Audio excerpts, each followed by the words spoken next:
Assalomu alaykum hurmatli kuzatuvchilar. Navbatdagi fayzli xonadonimizga asfalt bosish jarayonidamiz.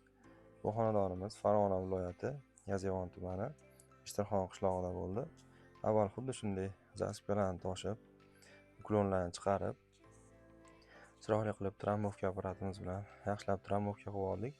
Sizning maydoningiz eski holati juda bir yaxshi qatgan bo'ladigan bo'lsa, biz xuddi shunaqa 5 sm atrofida zaspga qilib ustini xuddi shu trammovka apparatimiz bilan yaxshilab qatirib olamiz.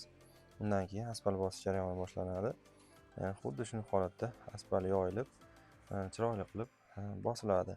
Avvaliga oddiy katoy bilan chiroyli qilib bosamiz. Undan keyin vibratorli apparatimiz bilan xuddi shunday qatiriladi. Bu apparatimiz asfalt yana ham zichligini oshirib, xuddi shunaqa 1 yil kafolatli asfaltimizni 60 mingdan 75 minggacha qilib beryapmiz. Ekrandagi nomerga telefon qilaverasizlar.